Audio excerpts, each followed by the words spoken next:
Hello, everyone. What's going on? My name is Timpedia, and welcome to the TNT Podcast, Episode 2.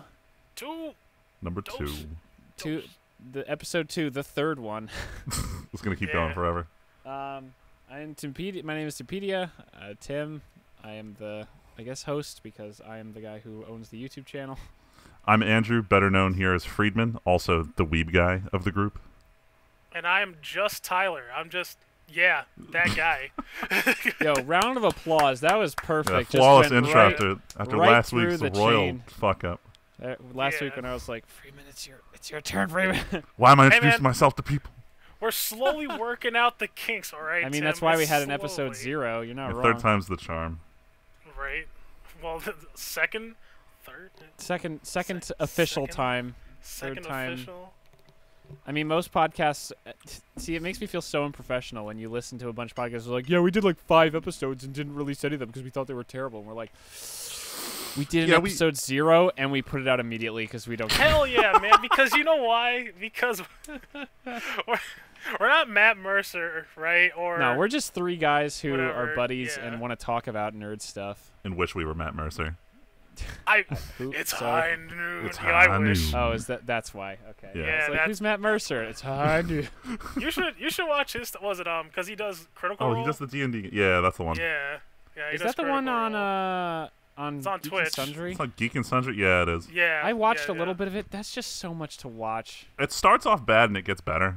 That's true. I watched the beginning and it was like, this isn't great. And I already have Spoonie's videos from Counter Monkey. Tyler started watching those. And Freeman, you said you... Yeah, because last night at when we were playing D&D, or 2 nights ago, we did. I showed off 2 of Spoonie's hilarious stories to everybody. You mean that railroad game that I love? Yeah, A railroad game. After we played Ticket to Ride. Yeah, Ticket to Ride. I like that game. And then except you were like, nah, I don't want to do a second game though. Yeah, I don't know, cause dude, it was sweaty. I was like, I don't know if I want to feel this stress again. That was literally the reason. Freeman Tyler was literally like, guys, Dude. I'm getting sweaty. I'm getting sweaty. Dude, you know, all right, like, I was like, I really don't know if I want to feel this stress again so soon. And then he literally beat me by 2 points. Because I picked up the 3rd card, and I was like, Jesus, no, I can't. The girls were so on about how they were doing so good, and then we're like, Tyler, you have to admit, I was totally on the nose about taking that 3rd ticket. You were. It was a saved the gamble, day. but it did. Yo, YOLO strats. It made all we gotta the play difference. this game again soon. All right. Well, first we gotta start recording the Start podcast. talking about. Oh yeah, I forgot. What were we doing? Topics. So So Freeman, this is the only news story that we had before about 2 days ago. So why don't you talk about the story that you put up almost immediately? Real quick, I was looking through Anime News Network for stories to talk about because there's literally nothing new in anime this week. So we're getting rid of the weeb corner for this week. But I did see that Nintendo announced that by next March they're going to be releasing a mobile app version of Animal Crossing, which I thought was pretty cool. And this is kind of and what do you mean, and did they announce something else? Yeah, they did around the same time. Oh, what did they announce? What they announced? Drum roll, drum roll, drum roll, drum roll. Legend of Zelda. For mobile? Yes. No way. It's gonna come out after Animal Crossing. Wait. Is it actual like? Yes. I don't know anything about either of these. So I don't think it's like a any, full game. Images. Yeah, but like it was around the same time. They're like, oh yeah, what? Can't Animal Crossing be a full game? But I don't see how Zelda really could. So the thing is with Nintendo going to their mobile apps is they're not like I wouldn't call them full games. Like I played Fire Emblem Heroes because all my buddies were into it and we were doing that, but. These games are giant cash grabs. It's essentially free games that have a little bit of elements of the real game, but there are these I know Fire Emblem was behind this you had to wait 5 minutes to get a point back and you need 6 points to do a mission. Oh, so yeah. it was kind of time gated. You could pay to do it faster, and honestly, I just played it when I was in the bathroom because it was like, let me waste 30 seconds on this. That's what you do, and with Super Mario Run. I mean, I've never played Basically. Super Mario Run, but you get the gist. It's basically just played an a mobile infinite run game seriously in a long time. Yeah, I know. But that's the thing. Nintendo finally got the grasp. But there's a difference between a handheld game and a mobile game. Mobile game people will play for a minute, 2 minutes, and then you got your your whales who will spend hours playing a mobile game. So it's gonna be like kind of probably a mini game collection or something. Basically, it's not going to replace their 3DS or even if they decide Switch is the new mobile platform, it's not going to replace their consoles. It's totally a side thing. These games that are I don't want to say heavy base, like basically mini versions of the real games that you can just play on the go. Didn't we talk last week about how Nintendo is definitely not going to make the Switch the mobile platform? Oh yeah, in episode 0 we were talking about the 2DS XL. Yeah. I reminded myself that it was like, what, 2 years ago, 3 years ago almost, that they wanted to make more mobile games, and I was like that'll work out for them. It's actually working out pretty well. Happen. I mean, anything with the Nintendo license on it, dude. Yeah, I mean, was it because Super Mario Run? I'm not counting Pokemon Go because after like that was established, that's also like, not it wasn't Nintendo. That's what I'm saying. No, but like that proves that like a Nintendo brand can sell anything, even if it's a shitty app like Pokemon Go. That's very true. Pokemon Go really isn't that terrible. It wasn't bad. But it was. Niantic wasn't ready. Niantic wasn't ready. But it wasn't terrible, but it was like people loved it way more than they should have for what kind of game it was. Well, yeah, I mean, you took that Ingress game that was out like 2 years ago or more. That no one knew existed. No one knew anything. Well, I mean, I didn't know you knew about it, but I knew about it back then. That's what I'm saying. You did. But I didn't know you knew about it. But then you take that and you just staple Pokemon to it, and it's like, bam, big seller. Mm-hmm. Yep. But that's really, I mean, as far as the initial story though, there's really. No, I like it's. Hey, they said in 9 months March. we're gonna have some kind of mobile offering for Animal Crossing. I'm willing to bet it'll be out before holidays. Actually, though. I bet it'll be a companion app to some degree to a new Animal Crossing game. Oh, they're definitely gonna release one for the Switch. Yeah, I was hoping. That seems way too obvious.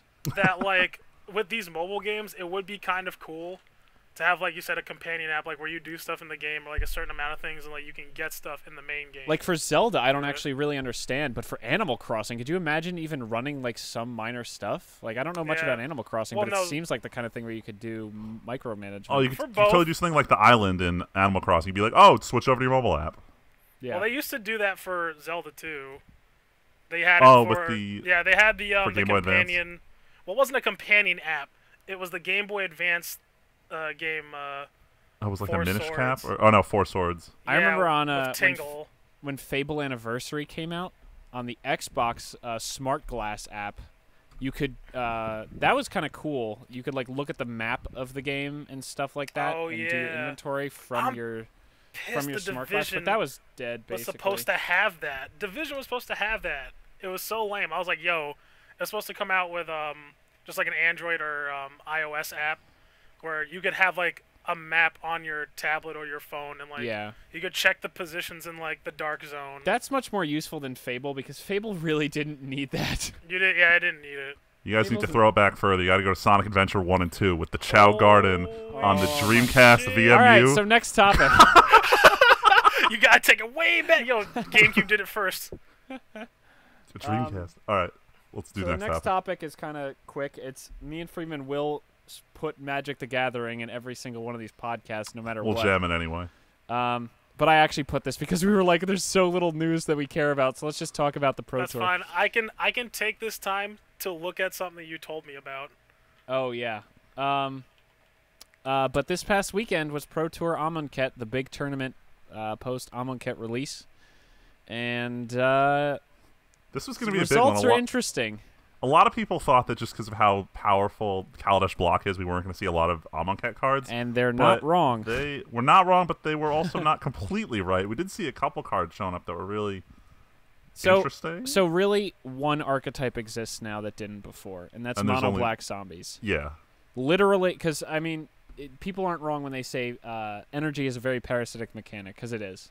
It honestly is. And so me and Freeman were going to at least talk about the top 8 Pro Tour results. 4 Temur energy decks, 3 zombie decks, 2 mono-black, 1 white-black, and a black-green energy deck, which seems kind of blech to me.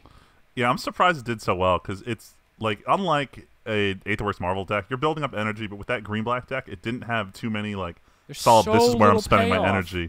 It was like, oh, I can get a Longtusk Cub really fat Phyrexian Arena for 1 turn, or I can with 2 whole energy.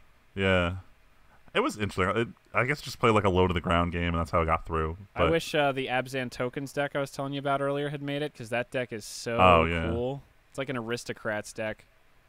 It's so sick. But yeah, only zombies really made it anywhere. off of Amonkhet cards. Everyone, I remember seeing on Reddit, people were like, well, Amonkhet is only 15% of the meta based on how many sets are in Standard, and there were only about 15% Amonkhet cards there. And it's like, that's kind of low for the new set that's supposed to push out the... Like, you can see how much hate was in this set. Like, Dispossess is literally built to kill Marvel decks. What card is that again? That's the black one where you can search for an artifact from an opponent's hand, deck, and graveyard and exile them all. That's literally built to counter Marvel or Torrential Gearhulk. And still, 4 out of the 8 top 8 decks were Temur. I think they were all Temur Aetherworks, right? There were other kinds of Aetherworks there, but Temur was like... I think that was it. That was like the main archetype. They didn't have... But there weren't any like towers in here, were there? The important thing, as I was telling Freeman earlier when we were playing Magic, literally, was thank God Zombies is a tribal deck in the top 8 is the coolest thing ever. Oh, I'm so proud of them. The problem is, as soon as Ixalan comes out in the fall and Shadows rotates out with Battle for Zendikar, Gideon's going to finally be gone, but all the best zombies, Relentless Dead, Diregraph Colossus, Baby Lily, who's not as much played as Death's Majesty. Dark Salvation. And Crypt Breaker was the one that is... Yeah, that was one we were talking about. Those are, like, the whole... It's like the core of the deck, they're the things basically. that let...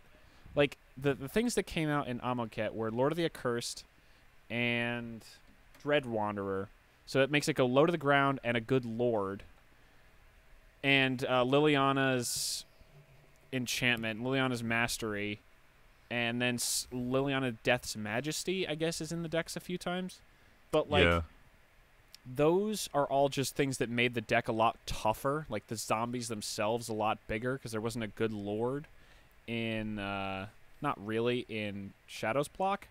But then once Shadows rotates, they're going to lose all these awesome alternative paths. Like, Relentless Dead has so much text on that card.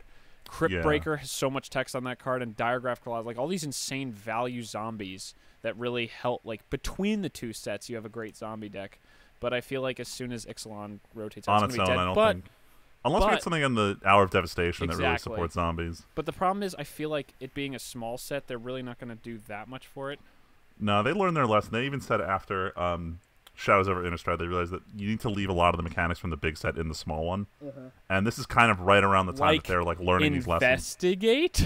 Yeah, like that's the prime example of what they screwed up on. The coolest mechanic they threw away pisses me off so much. All we have to do is wait for another set where like the theme is a mystery, and luckily they're probably going to bring it Morrow back. has been like, yo, we hear you. Investigate was sick, and we actually loved Investigate. We're just retarded and screwed up, so we're going to put Investigate in again for sure. Oh my God! Imagine if there was like Investigate as a tribe in one of the new Commander sets this fall. Yo, who needs tribes when you can just have equal to number of clues you? Oh my God! I'd play that, dude. I so badly want to build a Bant Commander Investigate deck. Just let me draw all the clues with all the clue cards. Yeah. Like the problem is there's no Bant Commander that works with that. And I really want all of the Bant card because Thraben Inspector's broken, but then there's like the blue enchantment that's blue-green that's super good, or the blue mill one. And then just run like an equipment sub-theme, and then you win off of like a Rafik commander damage or something like that. Ulvenwald Mysteries is one of the sickest cards ever.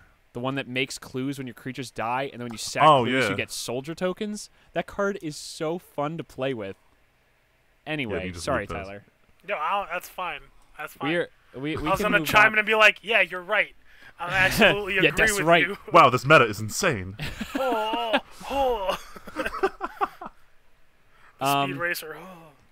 But yeah, so Pro Tour Amonkhet, not an amazing selling point for Amonkhet because no Amonkhet deck took over. Like there was no card from like we had Marvel.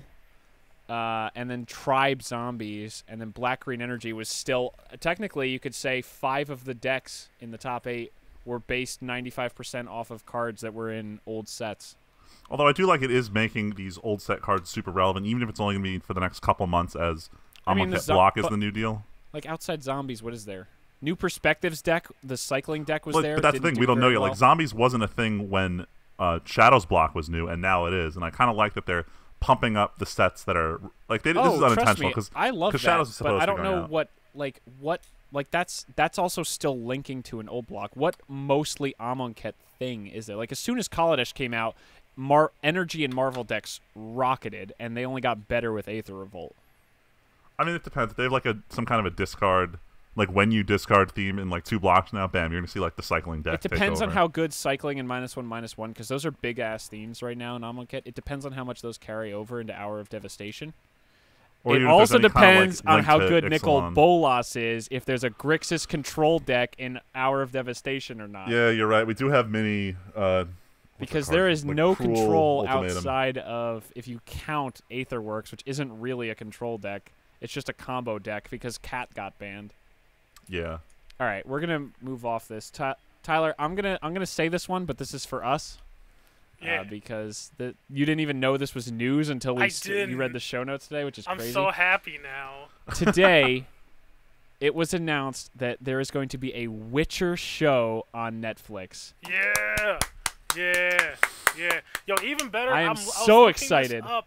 I was looking this up, and so like, Andrzej Sapkowski, the author of the book, right? So he had almost nothing to do with the games at all.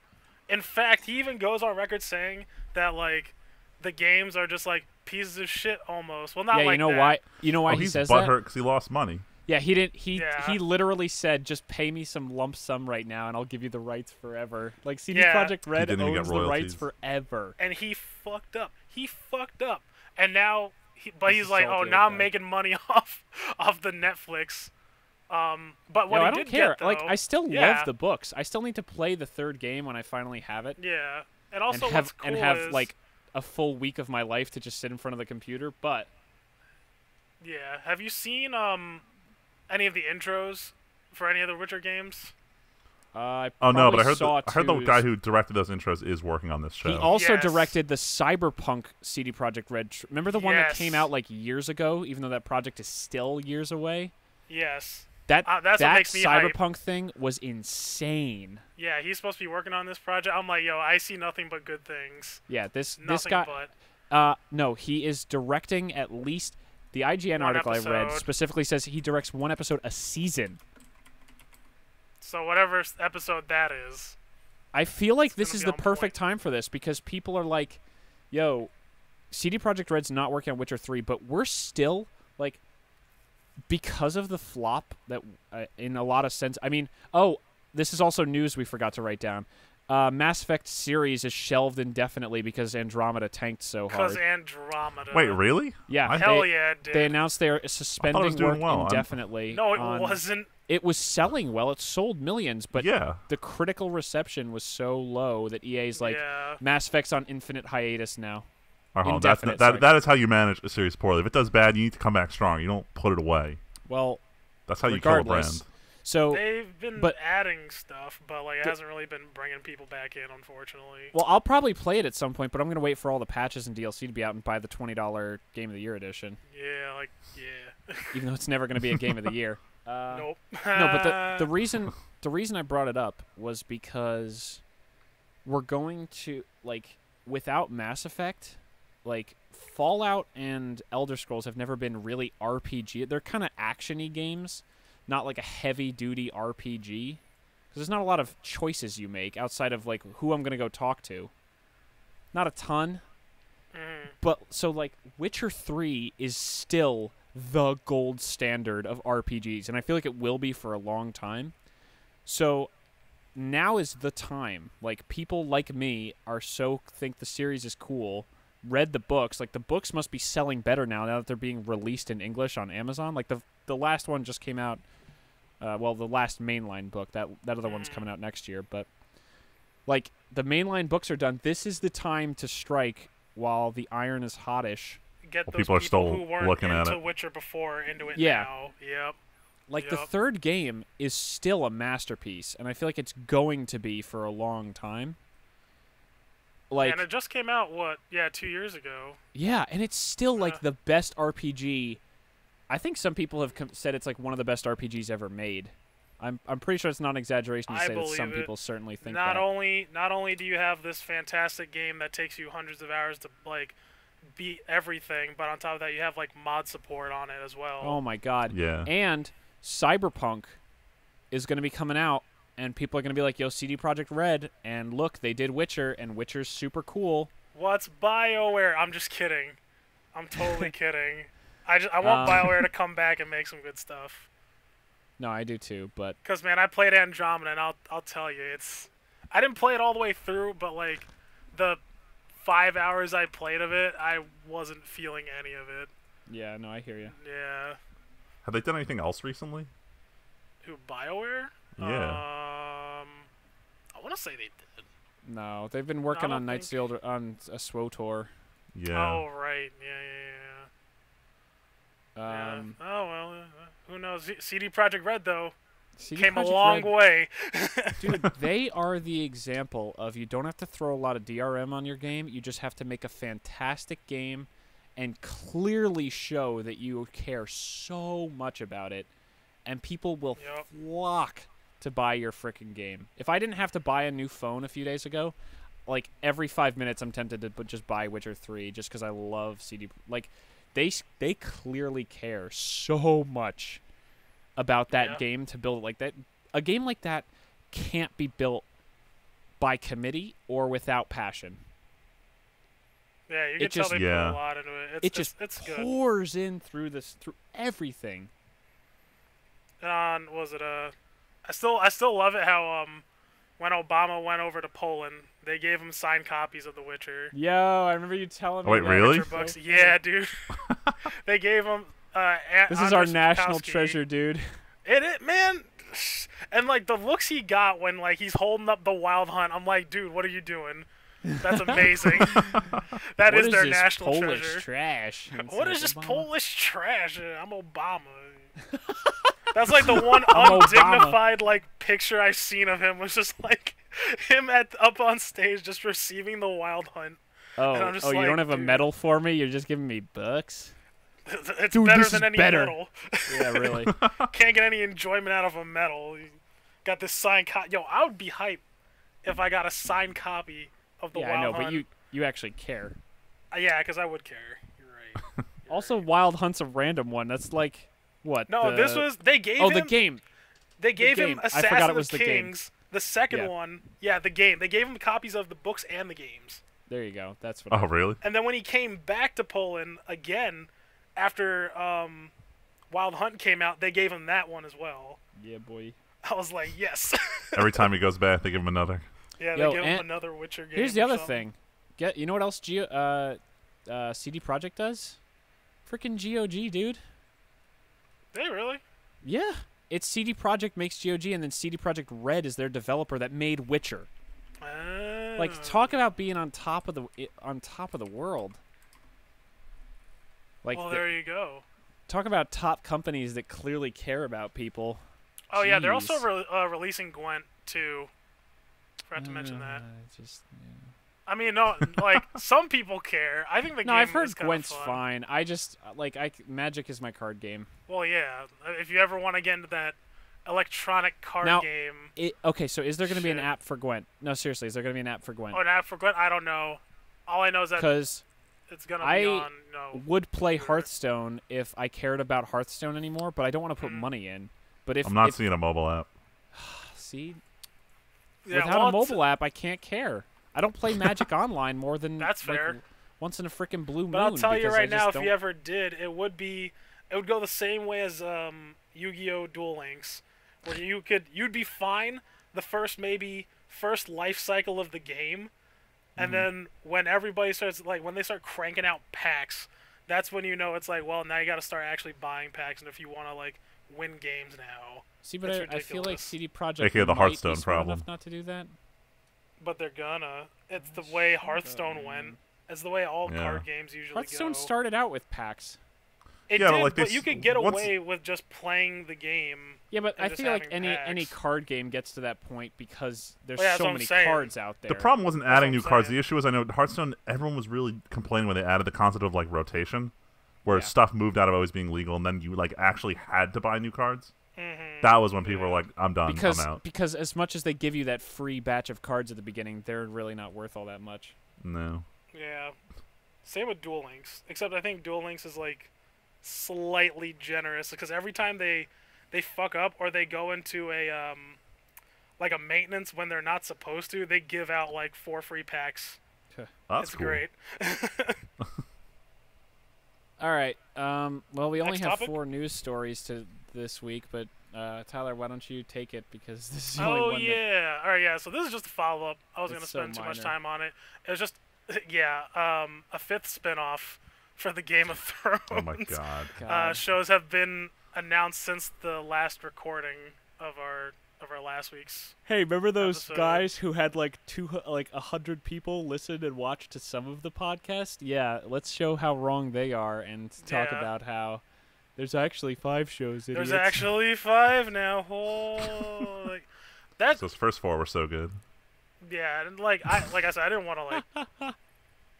I mean, it's just spend too another much show. time. Listen to Yeah. last week's and hear us talk Yeah. about 4 shows and Yeah, add a 4 5th. shows. Still wondering, what are they gonna do them about? There's something that I want them to do, but they still haven't announced probably any aren't gonna characters, do it because they don't. They haven't care announced that much. anything.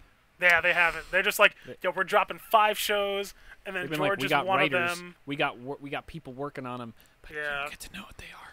We They got don't no get to know- dates. We got no characters. All you gotta know is these 3 words: Game of Thrones. Game of Yeah, Thrones.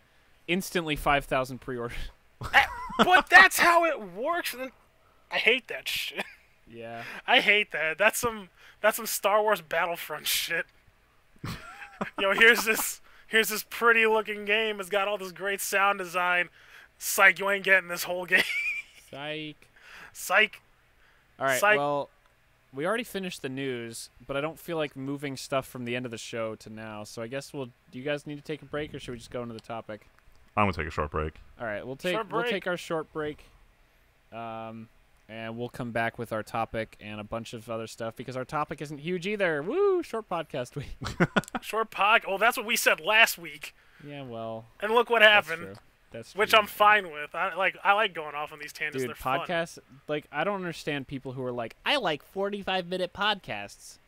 It's like, bro. Like, Yeah, no. yeah, we could have complained for like another hour about Final Fantasy. I listen to most of the podcasts I listen Stop, to. Freeman, are- because we can. We can, and that's scary. well, I don't want to think- take them there. I think what we're gonna do is we're gonna add a follow-up segment to the end of the podcast each week, where we can throw stuff around because like a lot of all the questions the first week were just about Magic. Like we can just have a follow-up at the end. Yeah. All right. All Well, right. regardless, we're gonna take our quick break and we'll come back with Dead Space. Yeah. Yeah. Yeah. All right. And we're back, part 2. No parts here, but it's part 2 because Part we're 2. discussion time. Yeah. Part And 2 this of the this is the week where Freeman just gets to sit and ask questions on the side. I can do what Tim did last week for Final Fantasy 13. Yeah, really, Right. because Except I know less than he we're does. here to talk about the. Actually, I had Spoonie's reviews to kind of work off Yeah. a little bit. But we're here to just kind of chat about Dead Space because Dead Space looks like it's a pretty dead franchise, unfortunately. Dead Space is So- dead. It's It's Right in the so title. dead. Man, so clever. I know. I'm the best. Also, get out.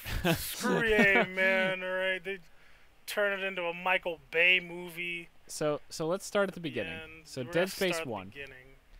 Dead Space 1 was a good game. It's a good game. Good game. No. Dead Space. I mean, is Dead Space 2 not one of the most disappointing downward trends in a series? It's kind of like Mass Effect, where I mean, I even like 3, but I definitely recognize that 3 is not as good as 2. Oh, you Oh, said I thought you were about to insult 2. Mass Effect 2, and I was getting ready to No, defend no, it. no, Bruh. no. with them But fighting words. It's almost the same thing where 1 is good, then 2 is really good, and then 3 is disappointing. Yeah, oddly enough, that's usually how some of the trends go, including Halo Well, I mean, 2. what? Sort of. I'm not. No, I 3 can't even is like say the it. best game. Shots fired. I disagree. This is about to turn into a whole other conversation. I know viewers. someone listeners. posted on I think Twitter or something when I said that, or someone commented on something. Was it the podcast even last week? I can't recall. Or maybe they tweeted it. I remember a comment recently somewhere saying, "Tim, you're crazy. 2 was the best. 3 was not." All right, we'll say this. I think Halo 3 had a good balance. I think the multiplayer in 2 was a lot better, though, in my opinion. Well, I didn't play the multiplayer 2. See, that's why. Even going off the campaign, which is what a lot of people play, I definitely think the campaign of 3 was better. Oh, no, it was. I agree with you there. But I also thought the campaign of 3, or the multiplayer was great. Plus Forge mode. Anyway, we're not here to talk about Halo. No, we're talking about Halo. We're going to talk about... I zoned out for a second. I thought you were talking about Dead Space. No, but, like, Dead Space 1 was so cool because it was such a different kind of game at the time. Like, how many other games had that really good horror aesthetic in the industrial setting? Industrial setting, as opposed not to only just being that, like cabin in the woods kind of. but the very in space. In space. Yeah, no, go ahead. The very like strategic way you had to dispatch enemies. Oh my God, dismember. Yeah. The amount of places in the first game where immediately the bloody sign on the wall when you go down that elevator and it's like cut off their limbs. Yep. And the fact that like cut them off. Right, it establishes like from the get-go when you walk in and you see that room full of soldiers just get cut down because the guns just aren't working. And the best part is they give you a gun. They're like, yeah, go for it. Have fun with this gun. Pulse rifle's not even that bad. I like the pulse rifle in the first 2 games. It's actually not bad if you aim well. But the plasma cutter is the best one. Yo, the plasma cutter is probably the single coolest thing that came out of Dead Space. Right. Like, talk about a gun that's not a gun. It's just literally a cutter that shoots a solid line of plasma. But because of the way the enemies are built, it's actually the sickest thing ever. Yep. It's so Every cool. game, when you press the little flick to have it rotate, flick, flick, flick, flick, flick, flick, flick, flick, flick, and it just twists up and down. I just remember, I'm picturing the animation in the first 2 games where it kind of like folds in and then reshoots out the little arms. Oh, that thing was cool. So good. For me to play this game, God. Nah, I was supposed to watch Tim's Let's Play this week, but life happened. Yeah. Self-promo you still for should. Timpedia. You still should. Because, yeah, really. The channel you're already watching it on. No, but, like, man, the first game is great. Like, you didn't need any characters. Isaac just kind of, like, it actually worked where Isaac doesn't talk. He's just the quiet guy who, and there's only, like, 2 or 3 other alive people in the whole game. Should we give a synopsis? I was just thinking about this. Should we give like a synopsis or like a general idea of what the game is to people? Go for it. So Dead Space 1, the setup is that you are Isaac Clarke. You are basically a space repairman, space mechanic. Man. You are sent on a mission with like this security guy, some grunts who die immediately, of course, and this woman.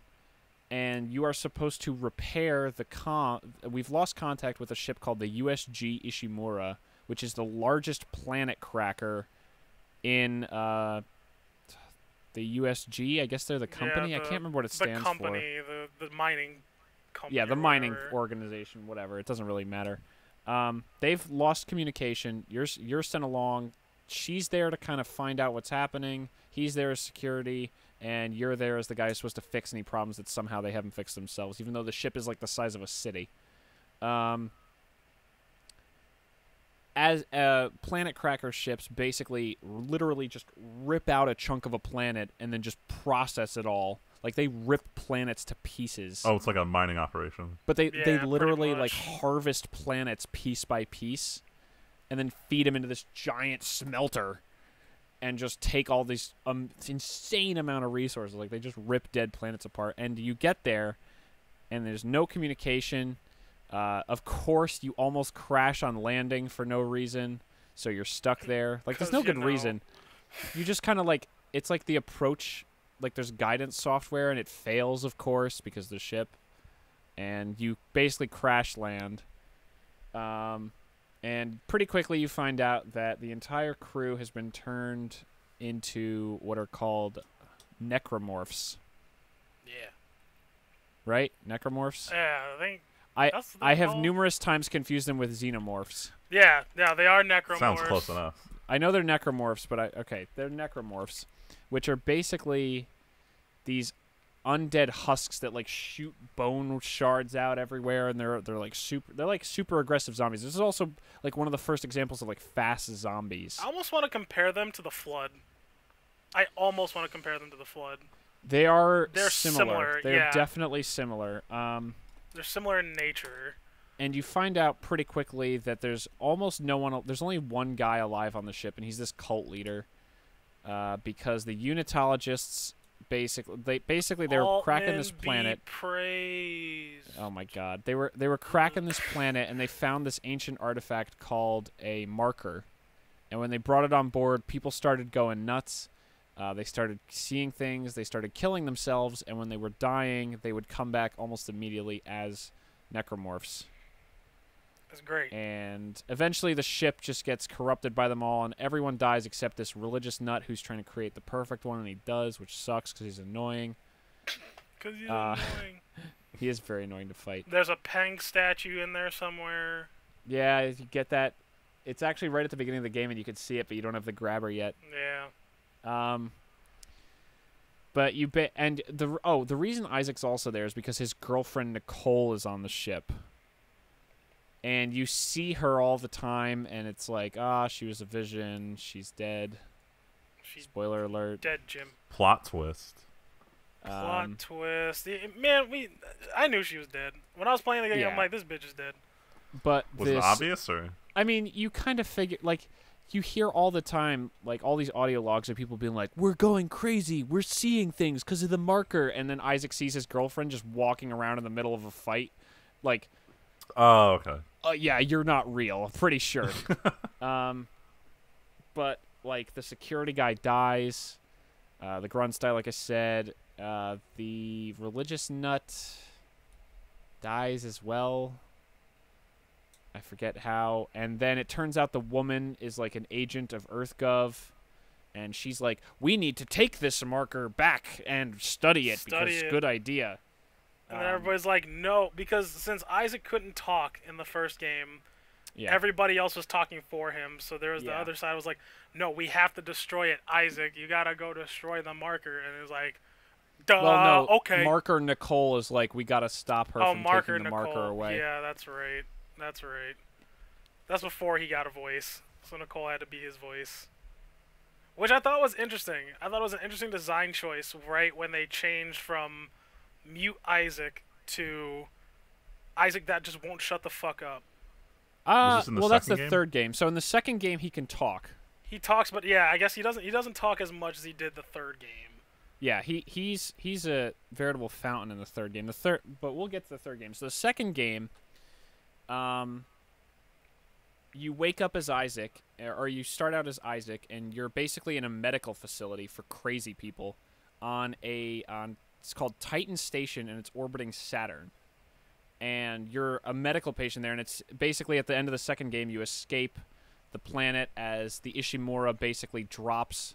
The Ishimura basically had a payload lifted up. Like, part of the planet cracked.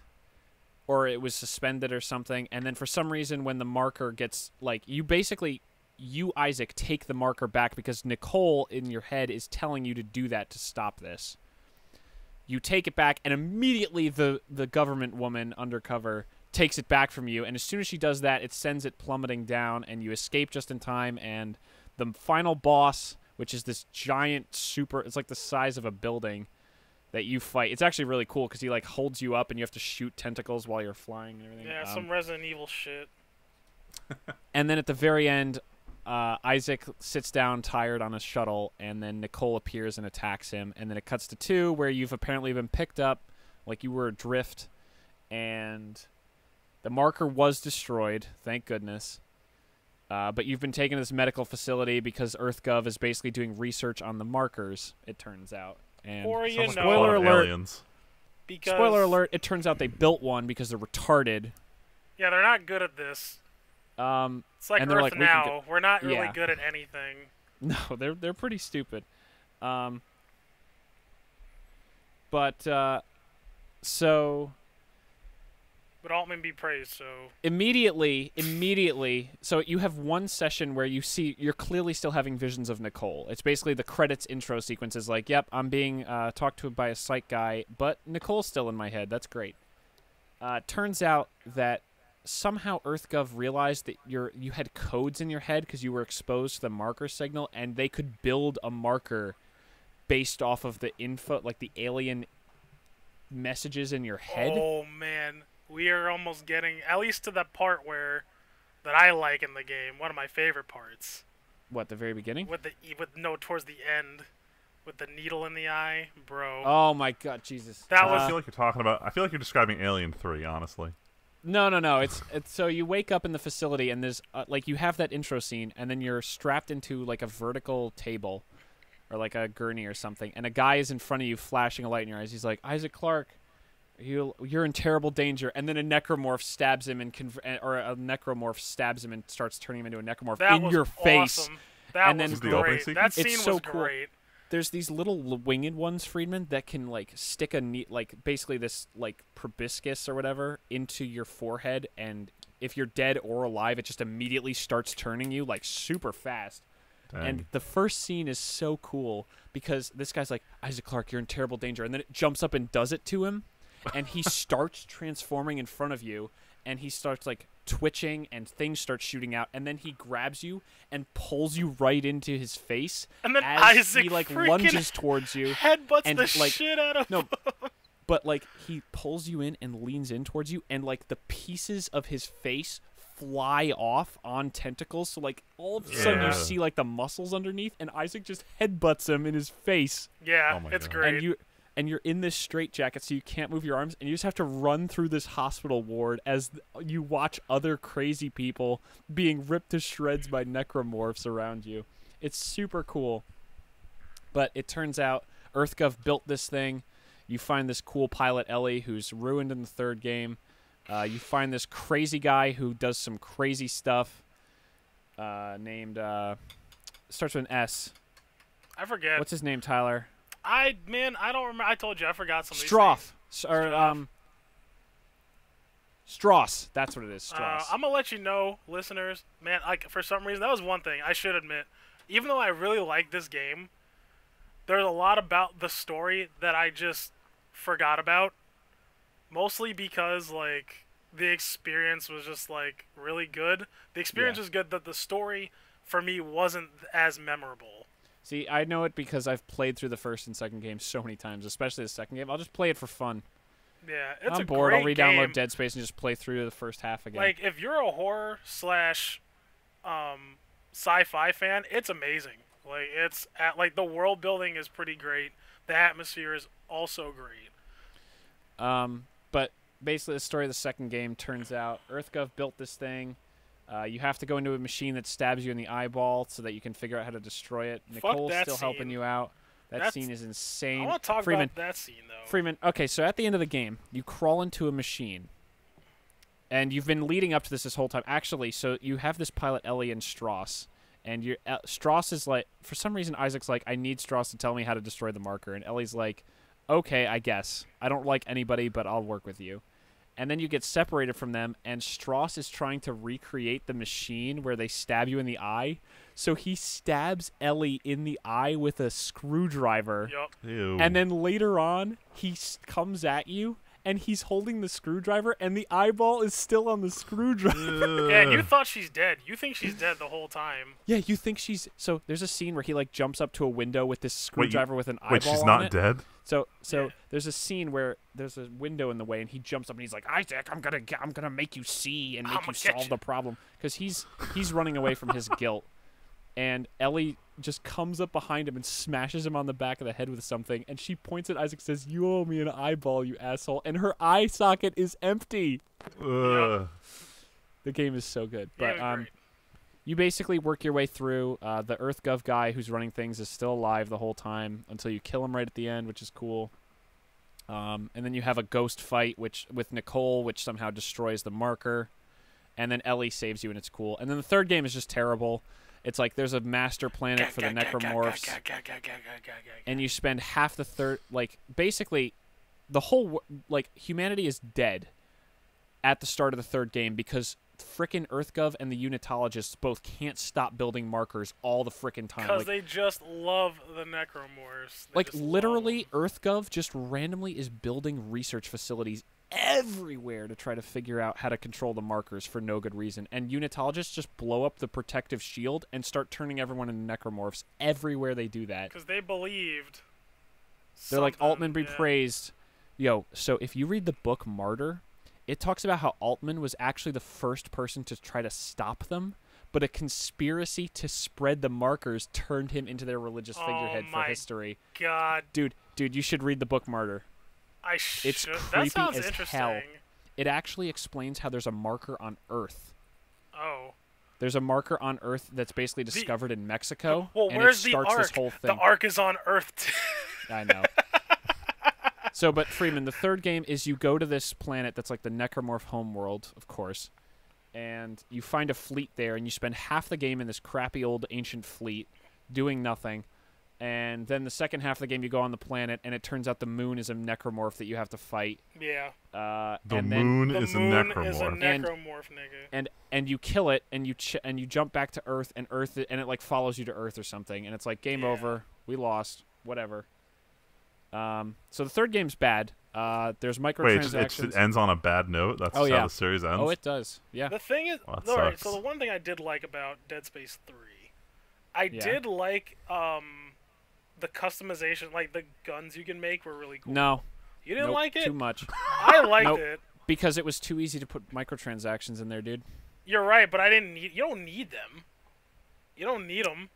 You can still make busted ass guns. But like the plasma cutter was perfect, and the fact that so here's the problem, Freeman. In the second game, basically every single gun can be ripped down to a bunch of spare parts, and you can basically put like two you saw what the plasma cutter looks like.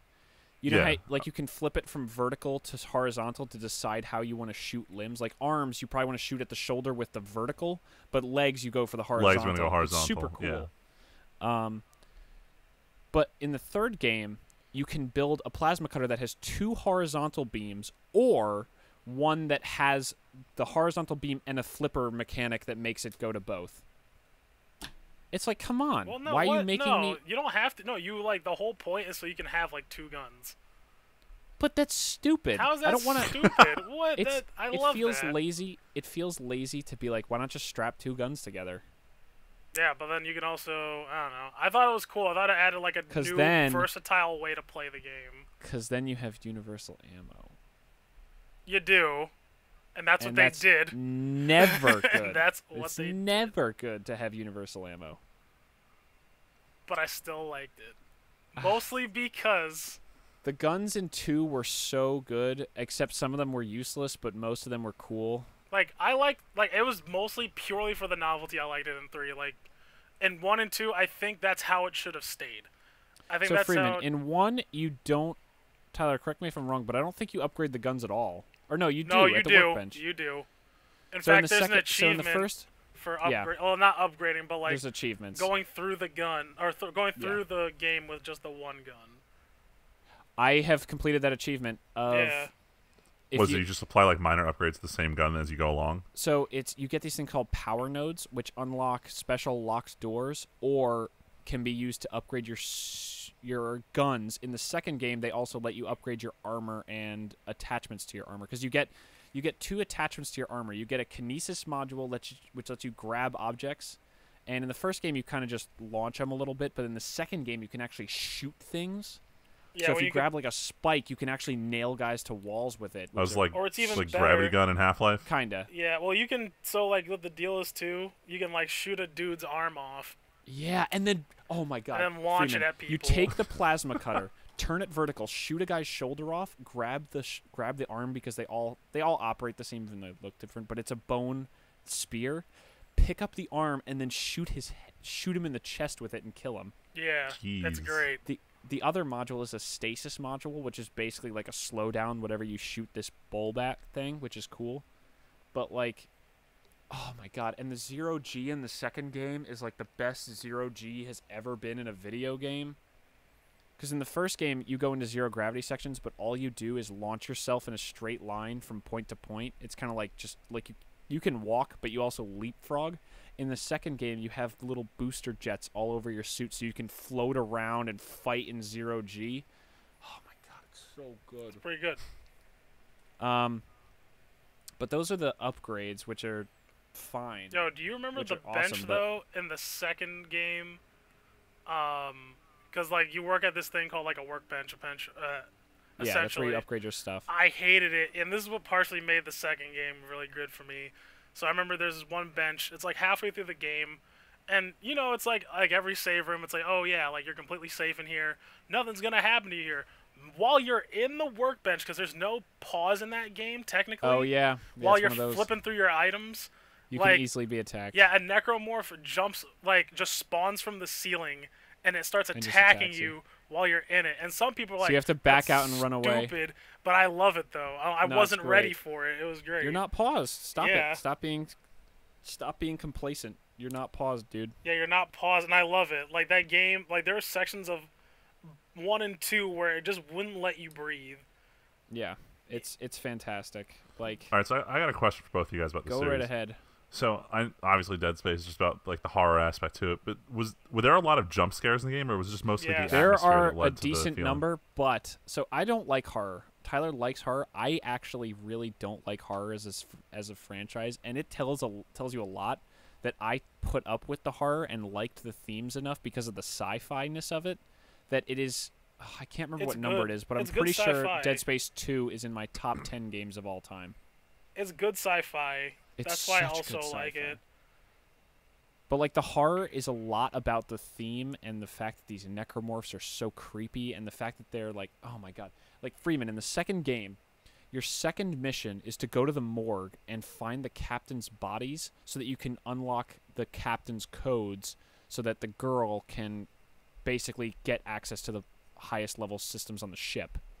When you go into the morgue, there are just bodies in body bags everywhere, but a bunch of them are torn open. And you see the captain in a special room, and one of those winged ones lands on him and turns his body into the first tier 2 necromorph you ever fight.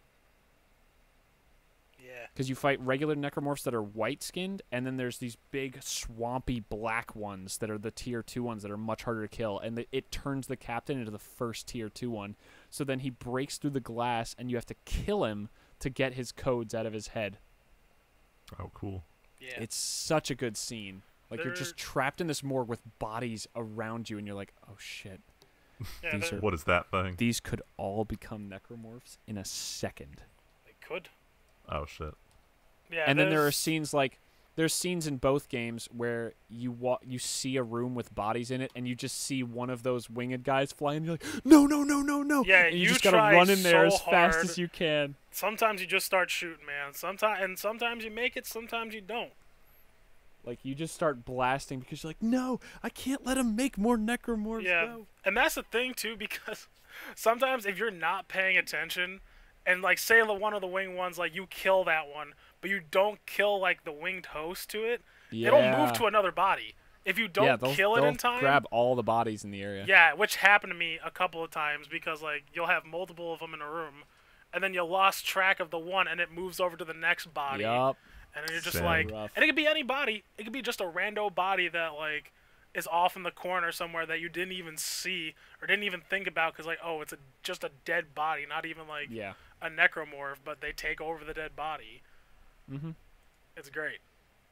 I love it. Good. I like it both because I like a good sci-fi game and I love a good horror game, and it does really good with the atmosphere. Like I said, I don't even like horror, but man, that game's real good. Those first two are real. The third game has the problem where you spend all this time. It's like, can I get something a little more? Like the first game was all on the Ishimura, and the second game was on this bigger station, but it's still like it looks nicer, and it's not all mechanical. And the third game is like, let's go to a super old fleet and an ice planet because we're Lost Planet. The series. We're Lost Planet / The Thing. Yeah, really. And it's like, come on, guys. But, and Freeman, one of the greatest sequences in the second game. So, there's like a little asteroid connected to Titan Station, and that's where EarthGov headquarters is. That's EarthGov sector. And that's where the marker is. And it's connected by a rail line with the rest of the station. And you get on that rail line with Ellie because Strauss is dead at this point. Like, he just died. And you're like, we got to get to EarthGov. And so, oh my God, Tideman is his name, the guy who runs EarthGov. He is talking to you the whole time, taunting you, and he blows the track in front of you, and EarthGov starts drifting away, and as you're going past, right before that, you see on the left the Ishimura docked. Yeah. They recovered the Ishimura after the first game and have been cleaning it up and repairing it and told everyone it was a terrorist attack. And Isaac's like, terrorist attack? What happened on that ship was no terrorist attack. It's so great. No. So then the track blows up, and then Isaac's like, Ellie, turn us around. If we can get to the Ishimura, I can turn the gravity tethers online and grab EarthGov and drag it back so that we could get to it and get to the marker. It's like, this is sci-fi the shit. thing. Well, sounds ridiculous. That is some It's so good. astrophysical sci-fi shit. And I think that's what's great, too, because it, like, the game, like, the way the story, even though, like, I don't pay much attention to the story. Well, not that, but a lot of the elements and, like, a lot of the things that Isaac does revolves around his profession. And the way he solves puzzles, it's great. Oh, my God. Like, Freeman, so there's obviously not a pathway to everything in the game, but there are maintenance tunnels, and Isaac's an engineer, and they never deleted his security clearance as an engineer. So as an engineer, he can access these tunnels and like put his hand on a door, on like a little tunnel access, and it opens and it says like, I think the first time it's like, welcome first class engineer Isaac Clarke. Yeah. Or like the way you hack different things, it's like, oh, you have to like look at whatever it is here, fumble with the wires to get the door open. Oh my God, the way you hack doors and panels open is you rip the panel off and rewire it yourself. Yeah. It's so good. It's good because like not too many games like, oh, you pick this lock, but they don't give you a backstory of how you learn to pick that lock. Yeah, why do you pick this lock? Or how do you know to upgrade guns? Yeah. Isaac's an engineer. He's attaching power cores to this gun and putting more power into it to make it stronger. Yeah, and plus they're tools. They're not necessarily guns. They're mostly tools. Yeah, it's Freeman, except for the pulse rifle, which is basically the machine gun that the military uses, almost everything you have is a quote-unquote tool. That's pretty cool. Like the plasma... So like Tyler said, there's an achievement for beat the game with the plasma cutter. I've done that achievement. That's how good the plasma cutter is on its own. You don't need anything else. Yeah. But the plasma cutter. Everything else is just the first gravy. thing you have in the game? Yes. It's the first gun that you have to get. No other gun do you have to use. Like, I'm sure that achievement was even there, mostly just to show you, like, you don't need any other gun. Dude, you don't need it. You can totally just do it. Because it's like, it's not even a hard achievement to get either. Nope. Because the plasma cutter's so good. It's just really good. Like, later on, there's a gun called the line gun, which is basically a wider, stronger plasma cutter that doesn't turn, but shoots a mine out that, like, explodes and deal damage after a few seconds. But it's like, I already upgraded the plasma cutter. I don't need this. No, you don't need it. Oh, my God. Like, in the second game, one of the coolest guns in that game is this javelin gun, which shoots out a javelin. And the thing is, cool. the secondary fire is the last javelin you fired. You can shoot electricity out of it. So the coolest thing in that game that I loved doing was shoot a guy with the javelin gun, and as he's flying towards the other enemies, press the left bumper and start shooting electricity out of him while he flies through the other enemies and just kill them all. Ah, so good. So fun. Freeman, are you playing Dead Space yet? Are you playing Dead Space? I might be. I might be. So here's an unintended consequence though of me loving this game. I can never go back and play what is supposed to be one of the best Resident Evil games ever, Resident Evil 4. I can't do it. Why? Why? Now we have a problem, Tim. No, because in Dead Space, you can walk while you aim. Okay, well you can play. And the controls have never been better in a game than Dead Space 2. Yeah, I mean, well that was the whole point though in 4. Yeah, but you're supposed to stop and shoot. No, it was designed for that. I play competitive CS. It's all about stopping and shooting. Competitive CS. Like I can't. I mean, you can play a trash game like 6, where you move and shoot.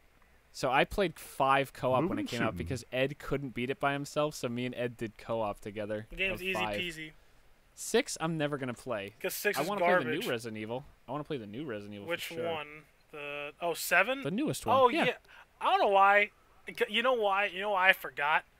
Because, man, when I think of Resident Evil 7, it's a completely different game. It's a completely different game than the other ones. I don't even think of it as a Resident Evil game. It's great. I think it's a fun game. Don't get me wrong. In fact, like, it's a lot better than 5 and 6. Like, it...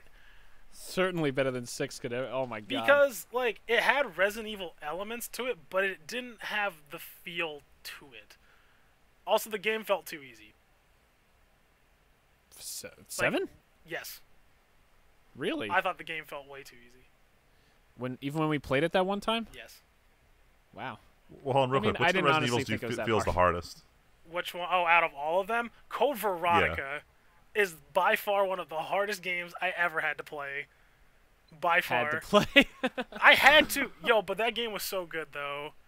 Like, and I've played... I think the only ones I haven't played were the Dead Aim games, the Light Gun games, and was it the Gaiden? Resident Evil Gaiden for the Game Boy Color. Resident Evil Gaiden. Yes. Oh, man. Yeah, I've played going real deep, dude. Every single Resident Evil game that has come out. And most of the side games. Code Veronica is one of the best, but one of, like, the hardest ones. I've had to restart best, really. that game. I feel like I've heard that Code Veronica is not very good. I really enjoyed it. It had, like, an interesting story to it. But 4 is my favorite, though. It's funny because it's kind of germane because I feel like Resident Evil 4 is, like, the thing that led to Dead Space 1. And it was. Like, Resident Evil... Well, actually, there were 2 games that came out at that time, but it just so happened that Resident Evil 4 was not only the better game, but, like, obviously it had a bigger name attached to it. There was another game that came out the same year called Cold Fear. Have you guys heard of it? Never heard of this. Yeah, so you play as this U.S. Coast Guardsman. Forgot his name. I even own the game. I just haven't gotten around to it because oh my God, you're trying to retrace your steps to place. The game doesn't give you a map, and since it's a Russian tanker, all the signs that point to different places are in Russian. I can't read Russian. Yeah. And so it was a pain in the ass. I never got to it. It was kind of fun, but out of both of them, if you were to play both of them, Resident Evil 4 is better. Even I think, Cold Fear even had moving and shooting at the same time. Like, I even watched a Let's Play of Resident Evil 4. It looks like a fantastic game, but I, like, cannot. Like, all I want to do is aim and move, like in Dead Space. Also, trust me, when the game first came out, you didn't want to move and shoot at the same time because it came out on the GameCube first. Yeah, I'm sure. Yeah, and trying to move while aiming was, like, trying cancer. to install... Like, installing the PC version to try to do a Let's Play a few months ago, and then plugging in my Xbox One Elite controller, and be like, this is literally the controller I've beaten Dead Space 2 again with. Yeah. I can't make myself play this and not... Because I have that second stick, where I'm like, this is my aiming stick, and this is my movement stick. I don't aim with this left stick. That's wrong. Come on. I can't help it. It feels wrong. Every other game I play. Good, though. I'm gonna help. This happened. The same kind of thing happened. This Control Identity was like, it was right after COD 4 came out, and I tried to play Resistance 2. Should have known the culprit. And can't do it. Should have known. I couldn't switch to a game that used a completely different like aiming and movement scheme. Mm-hmm. And Resistance 2 sucked. What? Yeah, well, we don't talk about that. Who said that? Because it's true. It's fucking trash, dude. I hate Topic that for game. next week is the Resistance franchise garbage? Yes. Except for the first This is when we game. have that 15-minute podcast. The first game was fantastic. Is it bad? Yes. Yeah, pretty much. Mini-pod. We're going to do mini-pods like the CinemaSins guys, except ours are going to be like, is this thing bad? Yeah, okay, goodbye, guys. Yeah. More the why is it bad, real quick. Real quick, give me 10 reasons it's bad. Okay, done. It's just bad, and the ending was bad, and Insomniac should have felt bad for putting out a game like that. Yeah, you fucking heard what I said. The weapons are cool, though. Insomniac can't do wrong with their weapons. We got to get back to Dead Space, though. Do we? Yeah, Can we not talk about Insomniac guns and how they're, like, the geniuses of making guns? Because, man, that bullseye gun is perfect. Didn't they make the Ratchet and Clank stuff? Yeah, they did. See, I've heard of Ratchet and Clank. See, I played. You haven't played Ratchet and Clank? Tyler, I didn't own a PlayStation. That's a game that's on my top of my list of games to play. Oh my God, y'all Tyler, missing I bought out. a PS3 for 2 things. I bought a PS3 to play the God of War series. Okay, yeah. And I bought a PS3 to play the Infamous series. And I played. Okay. Oh, you're man, missing. You're Infamous. missing some games. You're missing some games there. I understand. This is. Listen. I can't wait there's to a talk about reason. Infamous. Our next topic. Yo, Infamous is so. Infamous is great. But Second Son there's was a okay. reason I didn't play Second Son because I don't have a PS4. I have one. I still haven't played it. I have a. Well, I played Second Son. It was mad. I mean, We'll save this conversation for another time. yeah, could. no, but like, there's a reason one of our. It's a reason like our next week topic is games we wish we could play. Yeah. Yeah. Spoiler. No, but like. The question is To you. okay. So here's. I'm just kidding. So here's a question, Tyler. Yes. Do you wish Dead Space would come back? Man, I do. I wish it would come back, but I know. But see, the last time, and I know I shouldn't be skeptical like this, but man, when the fandom was like, "Yeah, bring X franchise back," we got Battlefront. Yeah, that's true. And I can't, especially what they did with 3. What they did with 3, when I saw those microtransactions, I was done. It literally sucked out like whatever hope I had for the franchise, if it ever continued in the future. It was done. I was like, I can't do this anymore. You're not wrong. Like microtransactions in a single player game, please. Microtransactions at all. And then you know what, I should have been skeptical because this brings me to Battlefront, just a smidge. It's like I heard, I'm like, oh, this is gonna be great. I played the beta. Oh, this is great. EA, man, they're evil. Quoting Ross Scott on this. Bundled with my PS4, Evil Empire, man.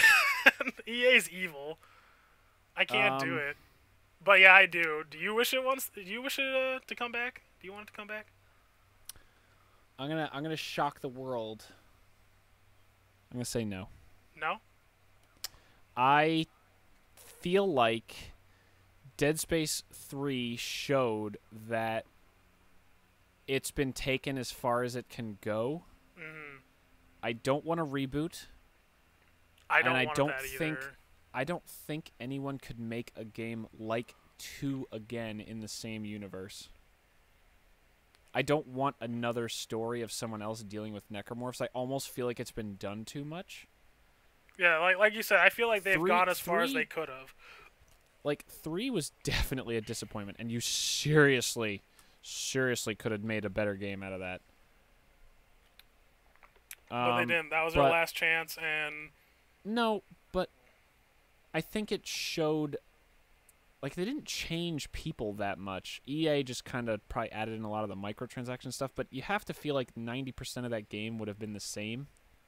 Yeah, I feel like that's what I'm saying. EA, I feel like everything else they do got their grubby mitts on it, and they're like, I imagine the conversation went like this: we don't have enough people because horror is a real niche market. It really is, and they're probably like, oh well, we want to get more numbers out of this. What's Call of Duty's numbers? Well, why can't you guys make another Call of Duty game or something like that? And they're like, this is what's killing gaming. It's true though.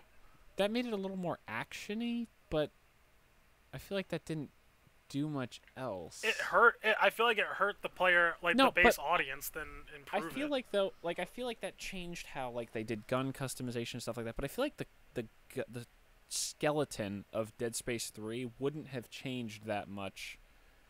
It did EA though. changed a lot Everything changed about that game. Do you really think the story would have been that different? A little bit. But like I said, with horror games, especially with sci-fi, I feel like with that game, this is my own opinion, but when you're trying to make a spoop game, you're not really concentrating... you're not really concentrating, unfortunately, that much on the story. Like, some horror games do have, a solid story to it, but, it's mostly about the experience. Right? Like, most of the things that people remember from these games are like, oh, do you remember when, X happened? Yeah, I had to go, change my underpants after this. Yeah. That's what people play those games for. Like, oh, the technology that they used here, and here. That's totally believable. I would love to see that within the next 100 years if I'm alive, then. That's the stuff you talk about. right, in Dead Space. And the thing is, it's like, what do you have to talk about in Dead Space 3 other than you ran around and you shot stuff? And it got to the point where you weren't even fighting necromorphs at some part of the games. You were fighting humans. It's like, I didn't play this game to fight humans. I played this game to fight really creepy shit. Your first enemy is humans. Yeah, I'm not trying to do that. And I thought that detracted from the experience that I wanted to play the game for. Mm-hmm. So, and like, I feel like that didn't come from like that came from EA. No, I felt like it did. I don't disagree with you, but I feel like the whole idea of going to the fleet and going to the necromorph homeworld came from the guys who wrote 1 and 2. Yeah, probably. I feel like it would have been somewhat better. At least the experience. And I feel like it's almost depressing to keep thinking about that war going on, you know what I mean? Like, ever since Dead Space 1, it's clear that we're going to lose because so many humans are so retarded. And they just keep building markers, and they just want to keep seeing what things do, yeah. Like, EarthGov's whole thing is, like, we believe we can get amazing technology out of this. It's clearly worth the risk. It's just a matter of time until we figure out how to stop the bad part of this. Which is clearly not. It's like, clearly you're not going to do it. Time and again. You're definitely not going to. Yeah. Which is kind of like a hole in a sense. I could totally see if we saw technology that the marker produced or something positive. Yeah, there's nothing positive. But it hasn't, positive. though. Nothing. There was nothing positive come out of it. It's almost like in Star Trek, right? Like the second Star Trek movie. It's like, oh, these Klingons are going to fuck us up. We better revive these, like, ultra humans because, like, these guys can totally fuck up these Klingons. And then that's when it backfired. It's like, okay, maybe there was a potential threat to this, but there were some positives we could have hoped for. Like, I would have been totally game for something like that, but they didn't. There's nothing concrete from the markers at all. Exactly. They're just like, wow, this is amazing tech.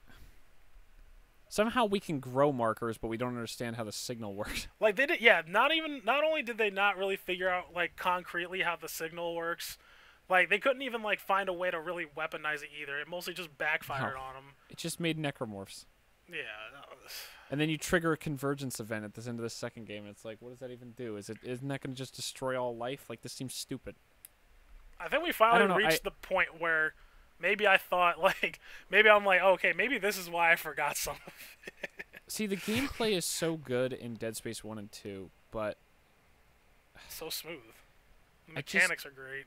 I almost want someone to take that idea and put a twist on it, because I feel like there's only so many things you can do. Like, you can see in the third game also how they were like, oh, we are trying to find ways to make the necromorphs more interesting, and so what else can we fight? We could fight humans, but then your tools feel really weird. It's like, this is not... I don't need to cut off a guy's arm to kill him. I just need a few bullets. Yeah, it wasn't made to... It wasn't made with that in mind. Yeah. But the necromorphs can only be like this... Like, outside of real life, I don't know how long you want to spend playing a game series where you're just fighting this enemy that doesn't stop. Like, it's almost one of the things that I feel like might almost be a problem with Resident Evil, because it's like Umbrella is so ridiculously, like... Don't get me started on this, lore. Oh my God. Don't get me started. It gets me so I can't angry. help it. It gets me so angry because, like... But you get what I mean. Yeah, it gets to the point where they nuke a whole fucking city, and it's like, oh no, Umbrella's still around. Umbrella's still around. Oh, we found 10,000 more black sites where Umbrella was doing slightly modified research. Which is dumb. It's so dumb. Because, like, they're based in France, right? Like, their, like, main base is in France. And that's where Code Veronica sort of takes place. It, like... What's her face? Claire Redfield goes to France. She attacks Umbrella, and then she goes to prison in, like, this island near, like, off the coast of Spain, right? Which is interesting because you would think, like, oh, since 4 takes place in Spain, it would have a lot more to do with Umbrella. Psych, spoiler, it doesn't. But it does. But you'd think that, like, oh, now that their stocks have gone all the way, like, no one believes in the company, like, they're the reason whole city literally got nuked off the face of the planet. You would think, oh yeah, there's on no American way. soil, like we nuked ourselves. Yeah, we nuked ourselves. That's how bad it got. Oh no, they're back somehow. Well, no, they never came back. Like, what's his face in the fourth game in 4? He's like, oh yeah, this is all for Umbrella's sake, and then Leon's like, oh, Umbrella, psych, I didn't say anything, and then Umbrella never comes up again.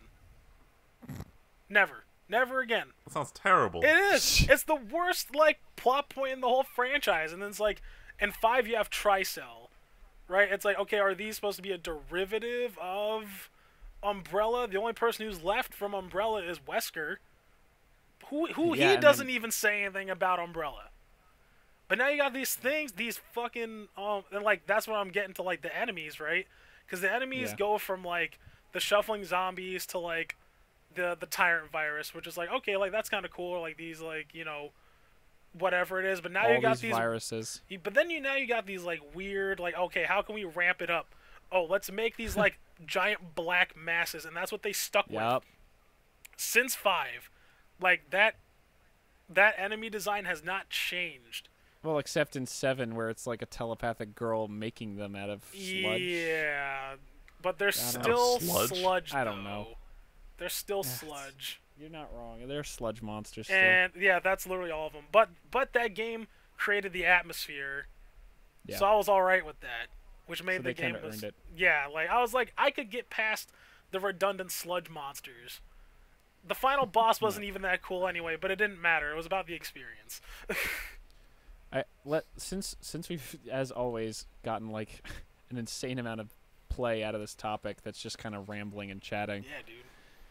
We'll try to close it out. Tyler, do you have any parting thoughts about Dead Space that you want to Dead Space, man, get across? had so much potential, just like other franchises out there. I don't want them to reboot it. Like I'm kind of reiterating here, don't want them to reboot it. Don't want them to continue it on. I'd rather. You said you did before. No, I did if I knew deep down in my soul that, like, EA wouldn't mess it up like they did with Battlefront. In my eyes. Because they said, remember I said, I was like, oh yeah, you know, they didn't really handle reboots too well. Remember I went off about that? Yeah, so I was like, I don't want another Battlefront fiasco.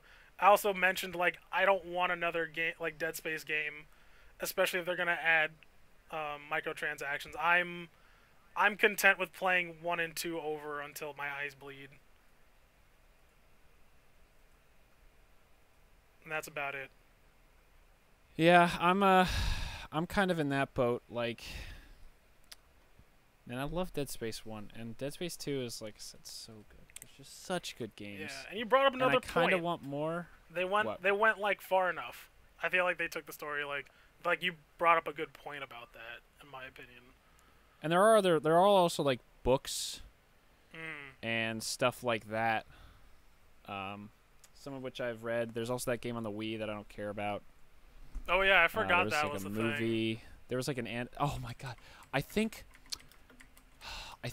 there's an animated movie that I watched with someone. Oh, there is. It was so bad. It was. I believe it.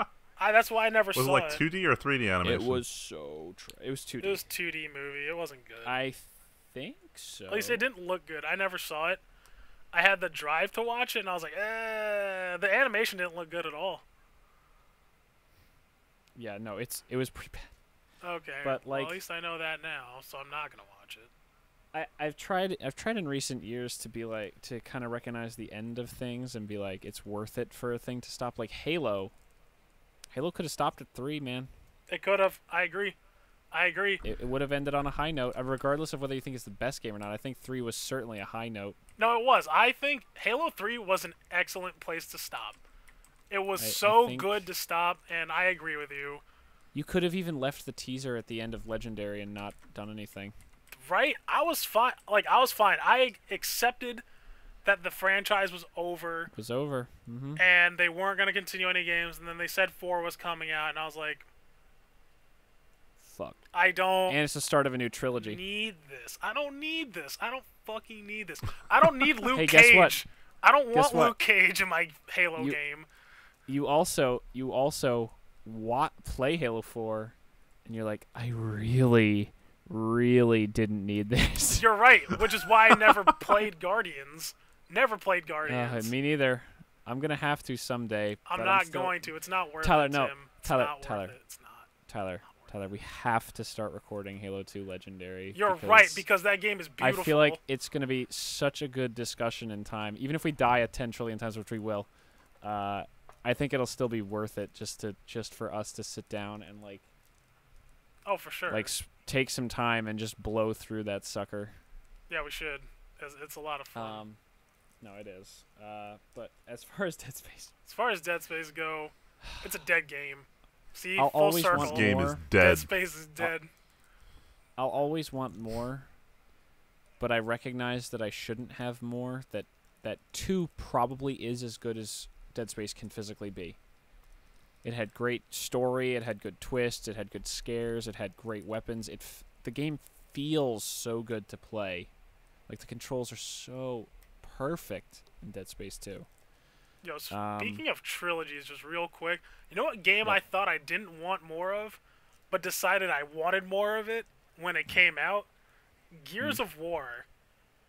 I haven't played any past the first one. I haven't played after the second. Okay, Judgment sucked. Don't play Judgment. It wasn't good. But, man, 4 was pretty solid. 4, like, I got 4 out, like... I think it was like I bought it on a whim too. I was like, I actually heard it was decent. Yeah, like the story's pretty good, the characters are pretty good, the writing's good. Like, and I thought like, man, since Cliffy's not on this game, I don't want to play this game. No, it's actually pretty good. I thought they did the franchise right with 4. All right, so in the interest of finally killing the topic, yes, Dead Space 1 and 2. Dead Space 1, great game. Dead Space 2, fantastic game. Dead Space 3, probably not worth playing. I never played co-op of it, but you can play the whole game in co-op, Friedman. Only online. Okay. Only online. Only online, not local. Of course. Because the split screen's dead. Well, there's also sequences where you can separate from each other, I think. Yeah. And so you'd have to split screen anyway, so I don't know. Anyway, Anyway, it's like divide and conquer kind of. Whatever. It's I not don't important. know, I didn't yeah. play it, and it's just, that's actually one of the storytelling negatives about the third game. They always find a reason for the other guy to be able to be with you. Yeah. When in the first 2 games you were completely alone, and that was 90% of the reason you were scared. Was like even when you had Ellie and Strauss with you, Ellie and Strauss were separated from you, and they were around, but you were never physically with them except for like cutscenes. So you felt so alone. Oh, so like during gameplay, you were all on your own. Yeah. Like they were There's there no for gameplay story's section sake. where you have a teammate. There's like one segment where Ellie and Strauss are in an upper area over where you are, and sometimes Ellie shoots at enemies, but it's so minor and you feel alone. And then in Dead Space 3, it's like, oh, here's this guy who's either with you, or not with you in certain sections if you're not in co-op, but if you're in co-op, he's always there. Yep. And he's in every cutscene, and if he wasn't there with you in the gameplay, he appears for the cutscene and then disappears again.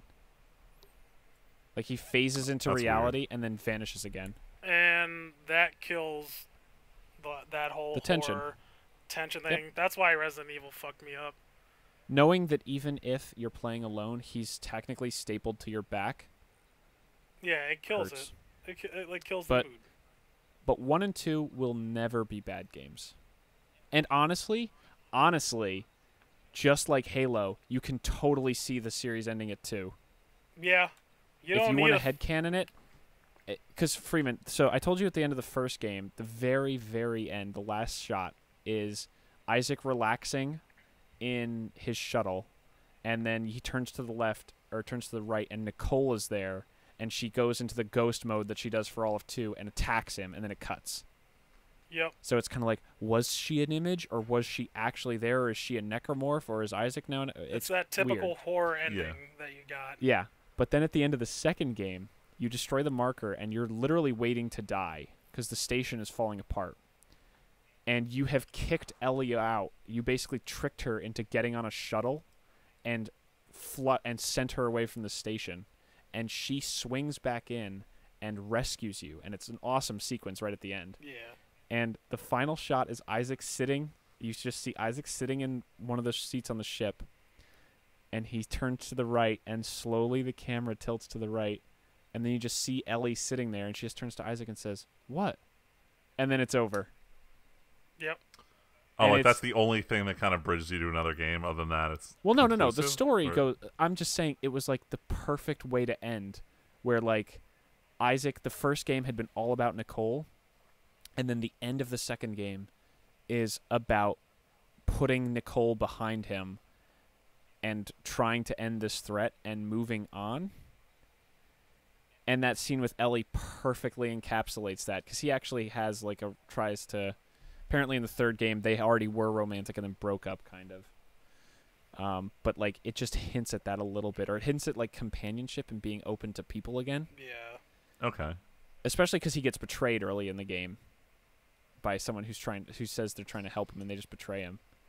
But like, it's just a perfect way to close it out, and you could totally say the series ends at 2. It's over. You could do that if you so chose to.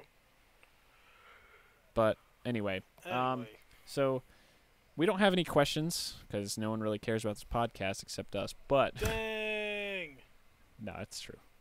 I got a question, Tim. Why you gotta be that way? Why you gotta burn? Why you gotta be like that? Why you gotta bring that negativity here, huh? There's a couple questions. But what I thought of is we could start having a segment at the end where we kind of allow for like a follow-up to last week's discussion really quickly, like 5 minutes. If you guys like saw something or wanted to bring something up related to the Final Fantasy 13 Throwdown, or had like a comment that stuck with you or something. Oh yeah, first thing I'm gonna do, I wanted to thank Kid Creator who commented on the last podcast we did. Who agrees with my snow is Kamina theory. Oh my god! Thank you for acknowledging that it's completely obvious and 100% true. That's our follow-up right there. That's our follow-up. Yeah. And that Final Fantasy 15 is Entourage. It's Entourage. Yeah. Do we have anything we wanted to I thought you guys like the way you guys have been talking about it. I mean... Oh, no. There was one thing I wanted to follow up with for the Final Fantasy 13 discussion. It's nothing about what we said. No, I'm just kidding. No. It was just I went back and I started watching. Like, I'd only seen the first part of Spoony One's review. So I started watching the later parts, and holy shit, he like rips this game apart. I didn't realize how much like he actually hates Final Fantasy 13. Like, oh man, like we have shit we complain about, but like he's going like scene by scene, ripping apart like individual bits of a person's character because but can you of like understand a joke comment that was. I understand, but I'm saying he was like way too analytical. Like he's bitching about Snow's coat because of an offhand comment in like the text logs. I'm like, jeez. He went deep stupid. on this. No, one. but like that's where I brought up the comment about Snow punching things because of his coat. But like, this is a JRPG. There's always gonna be dumb shit. It's a JRPG though. PG. You're gonna see some really ridiculous dumb shit that you. I feel like both of you need to start watching more Spoony videos because much of what I've seen. I mean, I love watching. I mean, I'm curious now on this video in particular. Because Tyler, I introduced you to his Counter Monkey D&D stuff. You did. And Freeman, you've seen some of his reviews and his other reviews. His Final Fantasy X2 review is hilarious. No. Oh my god, the magical Tyler, he reviewed girl, the JRPG. Tyler, he doesn't like 10 and he hates 10 too. That's fine. You can hate 10 too. It's fine. But he doesn't even like 10 that much because he says Titus is. He calls Titus Meg Ryan and she says he is Meg Ryan. I don't know. Like I know.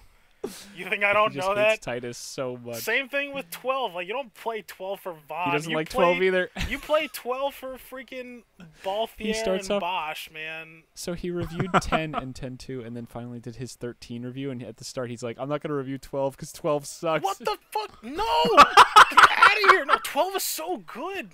Fuck off. 12 is different. It's so though. different. It doesn't feel all right. Actually, 12 is. I'm gonna say this. A lot of people are going to disagree with me, but 12 is to the Final Fantasy franchise as 7 is to the Resident Evil franchise that I mentioned earlier. Like, all the bits are there, but it doesn't feel like a Final Fantasy game at all, in my opinion. Not gonna lie, I'm still going to play the remake when it comes out. Or, like, remaster. Yeah, like, I love that game. I love 12 a lot. I thought it was great. I thought their gambit system was great. It just didn't feel like a Final Fantasy game, honestly. I still haven't played through it myself, but my my roommate, junior year of college, we both sat there and would watch each other play games. Like I watched him play through all of Final Fantasy 12, and then he watched me play through all of Persona 4. So I have like enough understanding of it, but I do want to play through it myself. I think it's an interesting experience. It's almost like they took like the MMO mechanics, right, and they just kind of threw them in there, and they were just like, all right, let's try and make a single player game out of this, which I thought was pretty good. I thought the story was pretty cool, except Vaughn was useless. I think Vaughn and Penella should have never been in that game. Now that I think about it, you're right, because it did just come out of making Final Fantasy 11. Yeah, but so you know the story of 12, right? Like how it goes, like how Vaughn is there. He's just there because Penella's like, I want to go on an adventure. And then Vaughn's like, well, what about our life in the sewers? And she's like, you're the one who wanted to be a sky pirate. We're going to go. And he's like, okay, I guess. So they go on this grand adventure. And it's so stupid. I'd rather him not be there. I'd rather everybody else in the party serves a purpose. Except for him and Penello, really. Shit, even Penello, like, serves more of a purpose than Vaughn. Vaughn just, like, sits there and has his painted-on abs. And that's it. He doesn't do anything. And then you got the leading man. It's just, it's a good game. It's just, if I just didn't have them, it'd be an even better game. Well, since we don't have Q&A, like I said, I guess we'll just end on doing our upcoming week stuff. Oh, yeah. Why don't, Tyler, why don't you go ahead? Let's see here. I am going to be playing Outlast 2. And, man, that game... Jeez, I don't... Oh, man. Such spooky. You don't... Dude, you thought I was sweaty, speechless. like, during Ticket to Ride... Holy cow. And that's the thing. No, there, like, isn't really many horror games out there because, you know, I play a lot of them, right? And I just go through, and I was like, yeah, man, it's whatever. I like the atmosphere. I'm kind of playing, and, like, stuff jumps out at me. I'm like, whatever. This is still kind of cool, though. But, like, no, this game in particular, it freaks me out, and I just want to keep playing more of it. So I'm going to be playing that, and I'm going to try and see Guardians 2. Still haven't seen it yet. Yeah, I know. Same. It's lame. And that's about it. I'm not really doing too much. I'm probably gonna get some of that stuff done. I don't know. Yeah, I'm boring. I'm a boring person. Audience. Oh my god, we're all boring. That's why I added. We're all boring. Tyler, we went over this. This is why I added a section to the end of this where we talk about upcoming stuff that we are not gonna get to do because we're not richaholics. We're not rich. Man, if I had more money, I'd probably be going to do more things. Yeah, that's the battle cry. Like there is an anime next, like over in LA, and my friends are like, from college. They're like, anime next in LA and Las Vegas. You talking about Anime Expo? Huh? You talking about Anime Expo? No, anime. No, is it Anime Expo? I think you're actually... Yeah, Anime Next is just in New Jersey. Yeah, Anime Expo. I was, like, looking through the conversation I had with my buddy earlier. Yeah, he's like, come out to Anime Expo. I'm like, bro, I already made a camping trip. Just like the biggest one on the West Coast. I can't... It's so I can't good. go because I already scheduled this. And he's like, well, maybe if you made the student loans disappear, I could totally come out. Until you get those disappeared, I gotta stay here. Yeah, there you go, dude. Make the student loans go away and everything. Right. I wish I could go to all these conventions and do all these things. It'd be great. We were talking about going to GDC on Monday, and you were like, Tim, you'd love to go to GDC. And I'm like, yes, I would. Yeah, if you had, like, you know... And the worst part is, it's, like, not even just the $400. On top of that, you gotta pay for the hotel and the food and all that shit. But, man, the talks... The talks are so worth it, though. If I'd gone last year, I could have seen Morrow talk about Magic. Oh, the 20 years, 20 lessons. That was a good one. It was so people wanted to see it so bad they put it on YouTube after they weren't going to. Damn. Or they put it public because originally you had to pay to see it, but so many people were like, "We really want to see this." They put it out on video for public. Damn. Yeah. Freeman, how's your upcoming Persona 5? Yeah, I was gonna say, hey everyone, guess what I'm still doing? But yeah, I'm playing Persona 5. I'm almost done with the second dungeon in the game, and I think there's going to be 7 total. So far, I'm loving every second of this game. I'm finally hitting the one thing that people don't like, though. And if anyone watches this one YouTuber, ProZD, he did a video on this like 2 days ago about when a character has only one voice line for like a very common event. And it's becoming very noticeable. Like whenever you hit an enemy with a weakness, someone chimes in with like a little joke. But it's like they chime in with the same joke every time. No. And I haven't noticed it too much because they're very short. But like halfway through, a new character comes in and she will make like the worst jokes. And I saw a video of her saying it. And there's one character who, her code name is Mona. So whenever you like crit an enemy with Mona, someone will come in and say the catchphrase "bonafide, monafide," and I read it. I didn't even hear it. I'm like, oh god, I'm not looking forward to hearing this. And you were right. I was right. I don't want to hear this. Like, I love this game, but there are some dialogue that's a little repetitive. Like, every time you open the save screen, your character says like one of two things, and it's really annoying because you save a lot. But other than that, I'm really digging this game. I can't wait to talk about it for every week for the next like 8 weeks till I beat it. I mean, it's partially because we all hang out so much, and partially just because it's hard to play video games all day, man. Yeah, especially spend so much time playing Commander, right? Yeah, dude. Dude, play Commander. Yeah, I Dude, kind of want to do that too. Commander. Not play Commander. I want to like, damn it, get into some more games. They almost had me, listeners, but they didn't. Almost tricked him into saying it. They did. I'm not sticking the needle in, man. I'm not doing it. I can't do it. Speaking of other games, probably gonna be playing Overwatch next week when the new event comes out.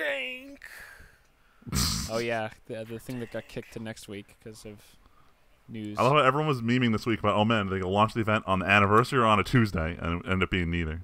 It's next week. Actually, though, ended up being neither. I wonder what it's gonna be because they didn't announce it, like what it was. There's literally nothing in the announcement, just that it's happening. So we'll know next Tuesday. Listeners, you're gonna hear about it. You're gonna hear me and Freeman go off about it. They'll pop off. Yeah, wrestle with Jeff. Prepare for death. Wrestle with Jeff. Prepare to death. Maybe we'll trick Luigi into coming out, making his podcast debut to talk about it too. Like get him to chime in just to talk about the patch. Oh yeah, dude. So he does, but he doesn't talk about it. He doesn't talk about it, but Tyler, last year my birthday present to him was a playmat that had a picture of Mercy on it. Yeah, but that's the thing. I've seen him play Uprising. I played Uprising with him when that came out, and there's been a couple of times where like I just mostly haven't seen him on. No, when I brought Freeman into the group, him and Luigi were like, "Oh, you play Overwatch? Oh, you play Overwatch? Oh, dude, we played together for like a week, and now I never see him. Same. And I played Overwatch. Oh yeah, you two also started playing. But as far as my week, real quick. Yeah, what do you got going? So I'm still recording Dragon Age. That's gonna be for like months for me. Forever. Will you forever be recording Dragon Age? The funniest thing, 2 days ago, I recorded 30 minutes of a mod for Command & Conquer Generals 0 Hour called the Contra mod. It was really tough, and I only had a half hour because I was really time limited that day. So I was going to record another hour yesterday, so I had my normal 3 episodes. Wouldn't launch for some reason. Damn. Just won't work. So I was like, I'll play Saboteur. Saboteur still can't get it to work. Still need to record. Time to play Far Cry 3 Blood Dragon. Yes! Oh my god, yes! So yes! I booted up Blood Dragon yesterday, and I got an hour and a half in, and I did the dam with the laser sharks. Dude, or the cyber by sharks. far, on the record, like, if I could just have a subcategory of, like, just the most random games like that I would ever be into that are one of my favorite games of all time. Like Far Cry 3 Blood Dragon is by far one of my favorite games of all time, mostly because of the aesthetic. Oh, dude, I'm pretty the hype aesthetic. already. I love it. I'm not gonna lie, I'm pretty hyped about it. It's so great, and I'm gonna try to play it off camera a little to capture some outposts and stuff. But like, the Blood Dragons are like, wow, that's pretty. That laser blast is pretty neat. It is, and the funny thing is that game was an April Fool's joke. It wasn't even meant to be a game, and they were just like, dude, fuck it, we're gonna make this like, anyway. Freeman, it's like, you know Broforce, Freeman? Yeah. Did you play? I love that game. So imagine if you made like a sci-fi Terminator ripoff version of that. And they make based in the Far Cry engine. Yeah, and they make a lot of reference to those 80s movies. Like the pistol you get is the AJM. That's the one from RoboCop. It's basically the RoboCop. Yeah, it's the RoboCop pistol. I didn't. Now I gotta play this. I didn't think of that until you said that. Freeman, you could also watch episode 1 of the Timpedia. Yeah, well, if you out today, and I actually really like the title card I made today, at work. Oh shit.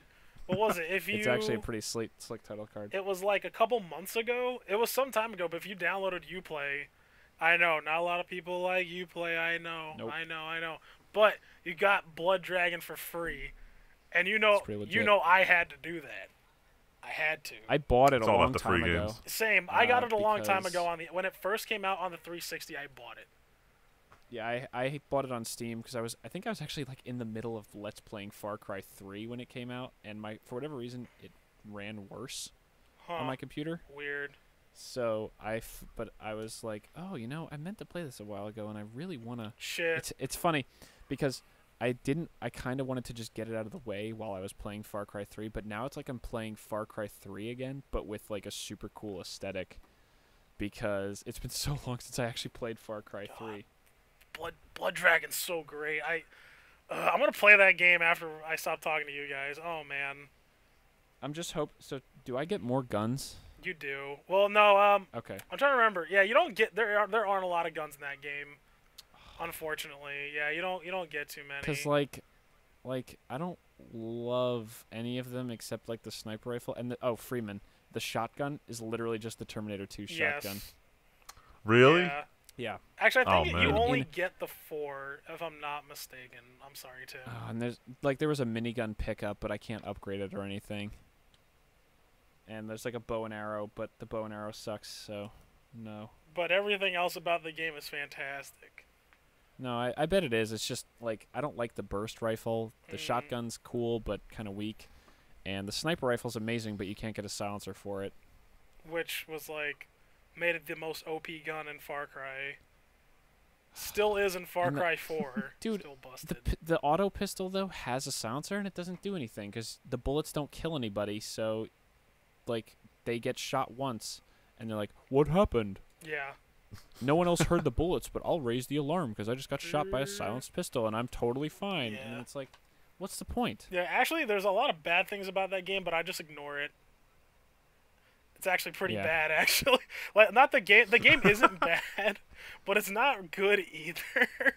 No. But man, I'll play that game over and over again because I have a weird fetish for like cyberpunk anything. No, Cyberpunk's awesome. I don't blame you. Well, yeah, Freeman, I already told you the campaign. I'm like, well, not the campaign, but like the world I'm working on. It's The world you're working magic, on. Yeah. magic cyberpunk magic, essentially. Yeah. Yeah, it's gonna be great. I started.